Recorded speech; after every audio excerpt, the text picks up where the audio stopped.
It's a good day for DelDOT, it's a good day for the state, and the weather is beautiful. So I want to thank a few people here. Albert Shields, representing Congressman Carney's office. Where are you? Hello. Yay. And Mr. Dinsmore, representative, for Senator Coon's office. Thank you very much. And we have Senator Greg Lavelle and Representative Helene Keeley with us as well. And we have county council members, Bob Weiner and Sir, wave.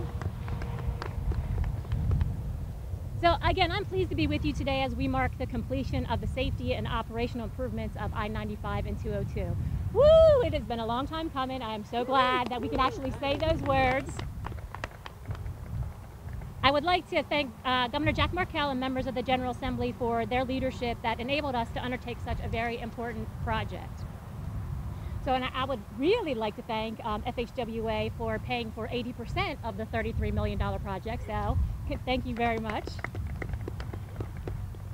And this project would not have been possible without FHWA and our congressional delegation, Senator Tom Carper, Senator Chris Coons, and Representative John Carney. So, big thank you to them as well.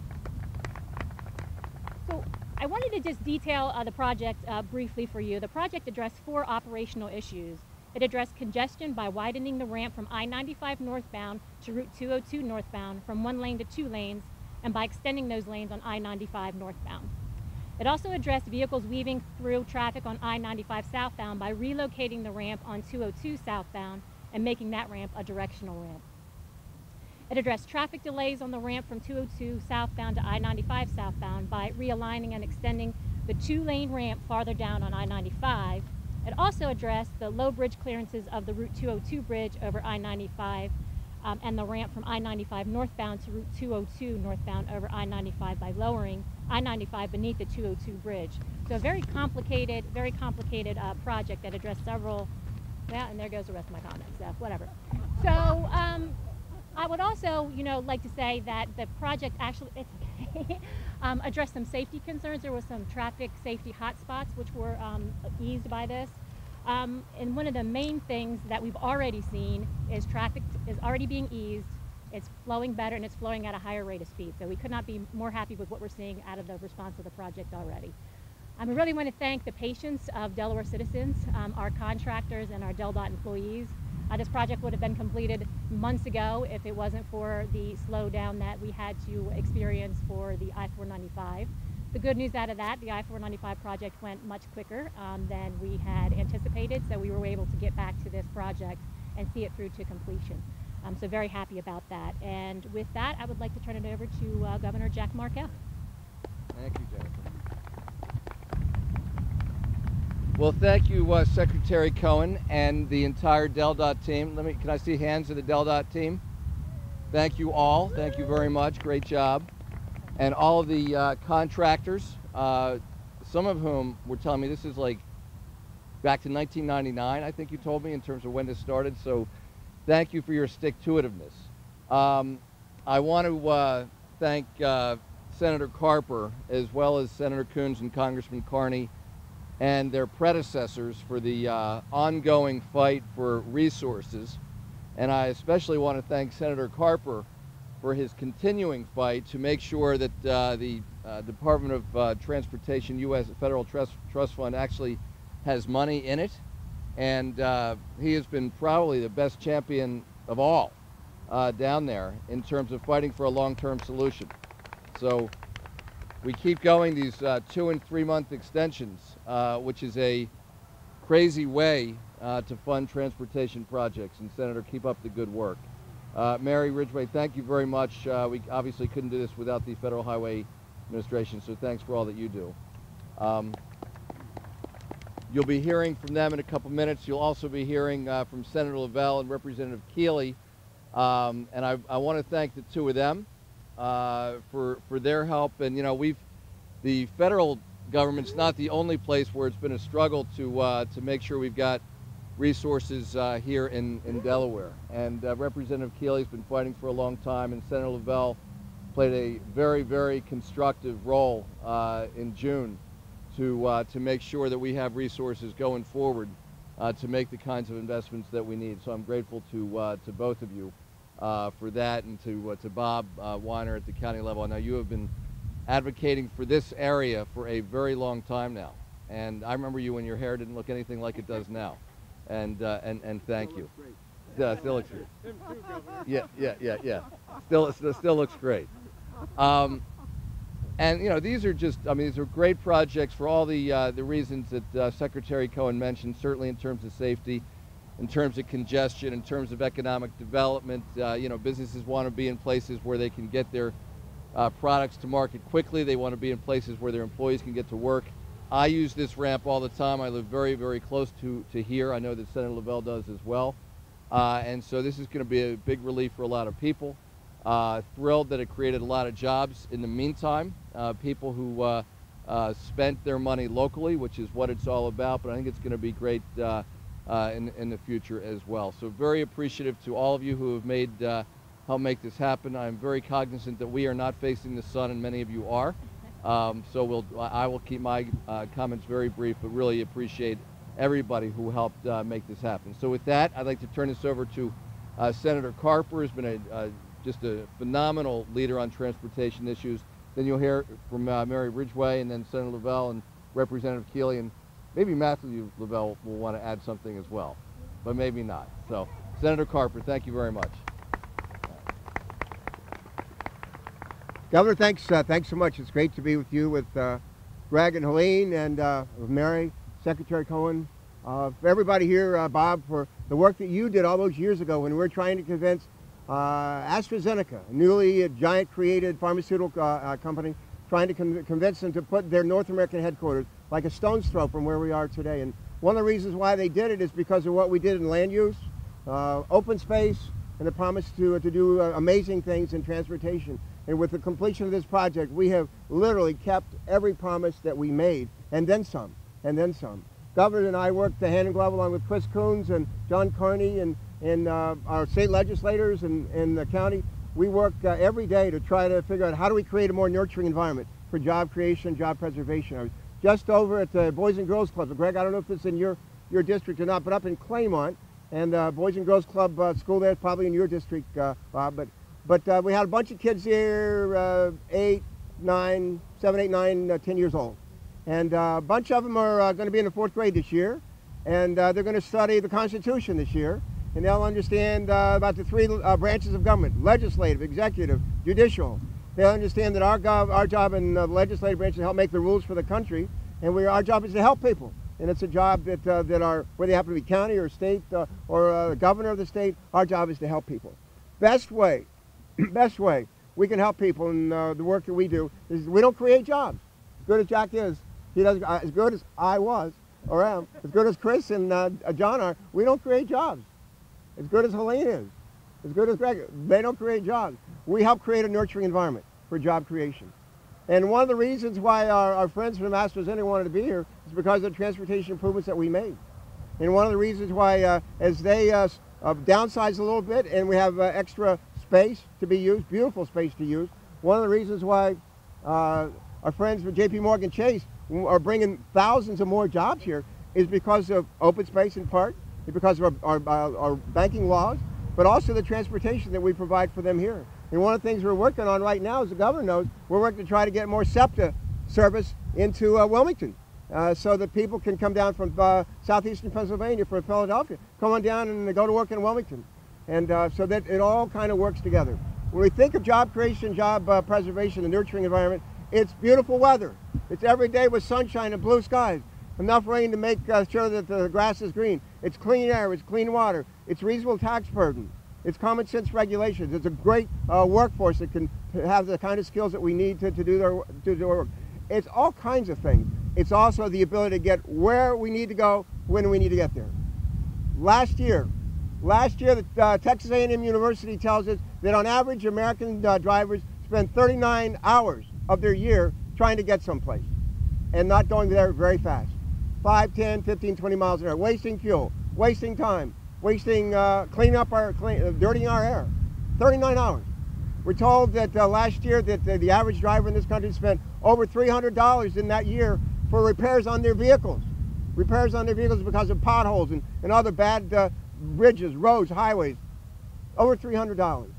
And we could just say, well, that's too bad, and we'll kick the can down the road and figure out what to do about that some other time. We passed a bill, not with my support, passed a bill out of the Senate about a week ago that said, let's raise TSA fees. And instead of using to make our skies safer, we'll put some money in roads, highways, bridges. Let's raise customs fees. And instead of making it Port Olympic and strong and more vibrant, we're going to put them in roads, highways, bridges. We're going to take some fees that should be going to Fannie Mae and Freddie Mac and make homeownership possible. Instead of doing that, we're going to kick some of that money over to roads, highways, bridges. We seem to have gotten away from the idea that those of us who use transportation, roads, highways, bridges, transit, we have some obligation to pay for those, to pay for that. Believe it or not, for about $2 a week, I bought a cup of coffee yesterday. I paid $2 for it. For the price of a cup of coffee a week, if every driver in this country would pay that, we could actually have some of the best roads, highways, bridges, transit systems in the world. Again, think about that. For the price of a cup of coffee a week, that's what we could do and have some of the best roads, highways, bridges in the world.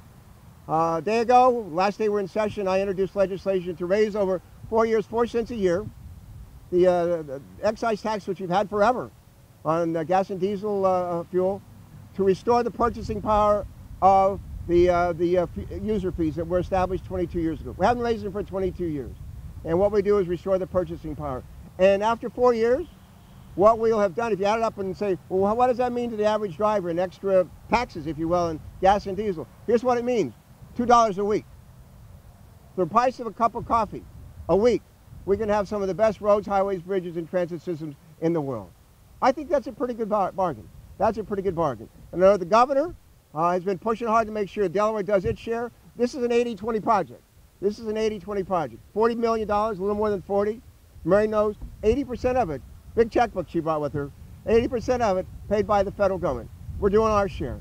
We need to do a better job. The state, 20%, and they've got to do their share. And I applaud the governor for his efforts to provide real leadership on that. Sometimes leadership is having the courage to stay out of step when everybody else is marching to the wrong tune. But I'll tell you this, last year 6 states raised their user fees. 6 states raised their user fees on gas and diesel taxes. 6 states, almost all of them with, believe it or not, with Republican governors and Republican legislatures. They did that last year. We had an election last November. Guess what happened in those 6 states? Over 95% of the Republicans who voted to raise their user fees in those 6 states, over 95% of the Republicans who did that won their primary. They won their general election. They were reelected. Over 90% of the Democrats who voted to raise in those 6 states their user fees for roads, highways, bridges, and over 90% of the Democrats won their primary. They won their general. They were reelected. They actually did better than the people who voted not to. They actually did. Don't tell me you can't vote to do this stuff and get reelected. I'm living proof that you can. And so is this governor. And so are some of our legislators who voted for these when I was, some modest increases when I was governor. So, close with this. Things are worth having, they're worth paying for. I believe that's the core of my being. And while it looks like the president's idea, and I'll close with this, the president said he put his idea on the table, as Mary knows, last fall.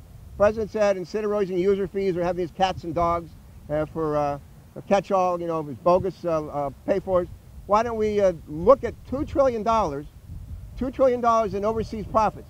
They're parked over there, they're by American companies, $2 trillion. And rather than just say, bring the money back and we'll charge you like 6% if you want to bring it back. The president said, if you've got money overseas, American company, money parked overseas, you're going to bring it back. We're going to tax it at 14%. And it creates over 6 years of funding stream for transportation, roads, highways, bridges, transit, freight rail, passenger rail, of almost $300 billion. Huge amount of money for investment.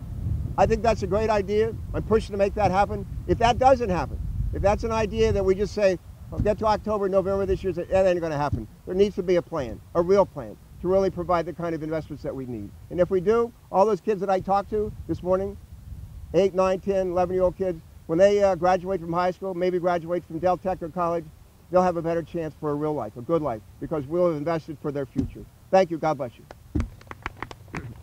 Mary. All right, everybody. This is the audience participation part of the program. Let me hear you say proud. Proud. Let me hear you say Mary. Mary. Say proud Mary. Proud Mary. Proud Mary, bringing the big bucks. Keep on We giving love, us money. we love Proud Mary. Thanks for your help. Thanks for being our partner. God bless you. Merry Richmond. Thank you. Big round of applause. Come on, come on. I mean, like, $32 million. This woman. But I don't have a bobblehead like Senator Carper has a bobblehead. But I just want to thank everybody for coming out today on behalf of Federal Highway. And, you know, I'm really excited to be here today because I never miss an opportunity to come to Upper Faster, Delaware. Love Upper Faster, Delaware. And you're all going to be going a lot faster now that the 202-95 interchange is open. But please stay at the speed limit. Don't go too fast.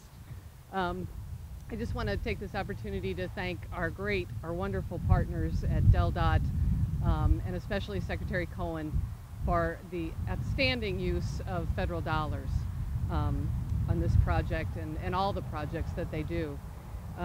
U.S. DOT Secretary Fox has, you know, I'll echo some of the things that Governor Markell and Senator Carper said as far as creating jobs, stimulating the economy, and improving the safety. And that's exactly what this job did. You know, we spent about $39 million towards the project, and it created jobs. You know, I'm kind of repeating, but it did create a lot of jobs during construction, and it's going to continue to create jobs and stimulate the economy because people are going to be able to get off easier than, like Governor Markell said, get to their jobs better, faster, safer. And they're going to get off and explore the great city of Wilmington. So I really appreciate that. We've had studies that show for every dollar spent in construction, $4 is returned back to the community. So that's pretty good bang for your buck. You know, it also improves the air quality. When you've got cars sitting in congestion and emitting the fumes, that's bad. And this is really going to improve the air quality for the entire region. Not only that, but I think you mentioned, Senator Carper, you mentioned the driving surfaces. With the smoother driving surfaces, no potholes, you're going to save money on repairs and maintenance to your cars, and hundreds of dollars. And really the safety is the most incredible part of this project. You had a huge vertical clearance problem where trucks would hit the bridge, and it creates a snowball effect. You don't really think about it sometimes, but when a truck hits a bridge, it creates delays. It prevents families, parents from getting to soccer games. It creates more congestion, more air quality issues. The truck driver may be hurt, affects his family. The business is out a truck driver for a while. The goods that were going to whoever at the other end are not going to get delivered. It's just a snowball effect, and the worst part is it creates these secondary accidents. So in relieving this vertical clearance is just, it's major. It's a major safety kudo. And then, you know, lighting and the geometric, but a much more secure environment and a safer interchange overall.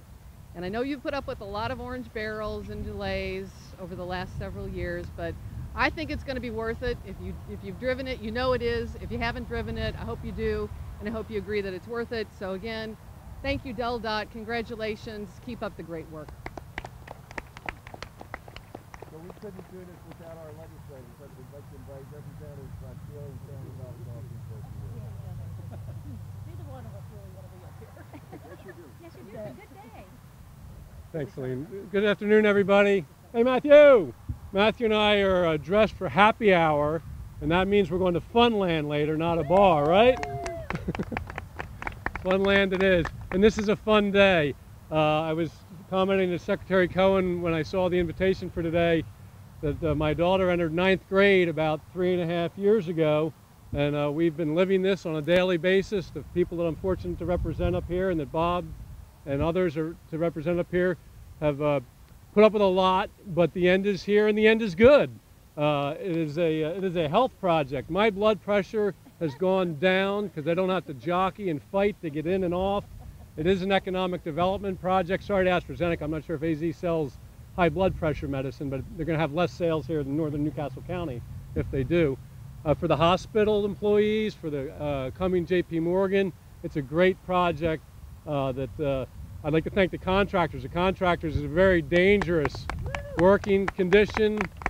Traffic never stops moving. We had the issues with 495 that complicated the project as well, but it's a good day, and I'm really looking forward. I haven't gone on the 95 since yesterday afternoon, and I'm hopeful when I leave here today that I won't see any orange barrels.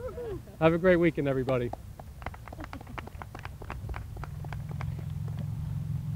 Good morning. Helene Keeley, I'm a state representative in the city of Wilmington, and there's really not much more left to say. I think Senator Carper and the governor and the folks from the Federal Transportation and Jennifer and Greg summed it up, but as many of the speakers mentioned, this is something that's, I guess, personal, because it's a road that I travel every day, sometimes 2 and 3 times a day, and it has been well worth the wait. It's something that I know is an economic development for the city. Again, folks who may think, oh, you know, I've heard about, you know, the riverfront at Wilmington and maybe I want to stop, but oh, that mess that's going on at 202, I'm not going to get off, I'm just going to keep going. So this is something that I know will help not just northern Newcastle County, but Wilmington as well. And again, I think Senator Carper hit the nail on the head. You know, what makes our state and this country great is the ability to get from point A to point B, and it's transportation. And the investments that we need to make have to be taken very seriously. Several months ago, I was in China. They're building an underground subway system at 1.5 miles per month. 1.5 miles per month.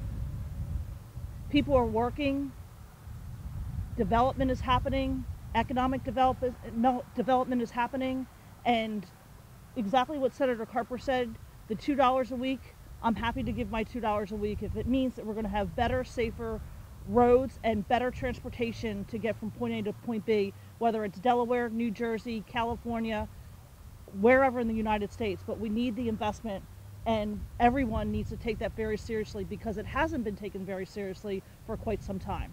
But thank you all for the partnership to make this intersection and 202 and I-95 a safer, better place for all of Delaware. Thank you. Bob, you want to say anything? Bob, you want to say something? I'm keeping you from the final ribbon cutting, so let me just say from folk who grew up here, our first phase was when Concord Pike became from a 2-lane road to a 4-lane road, and 95 wasn't built.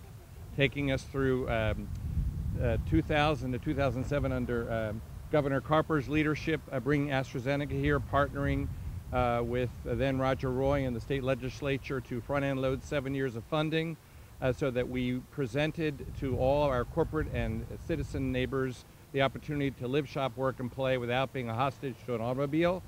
And now we have the most beautiful area that I have ever seen. So we are all blessed, whether we live in Newcastle County, the city of Wilmington, or anywhere in the states that surround us. Thank you all.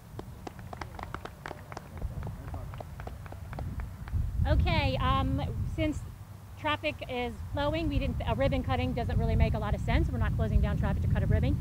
So what we're going to do is do an unveiling. Let's go to it from 10 to 0. Ready? 10, 9, 8, 7, 6, 5,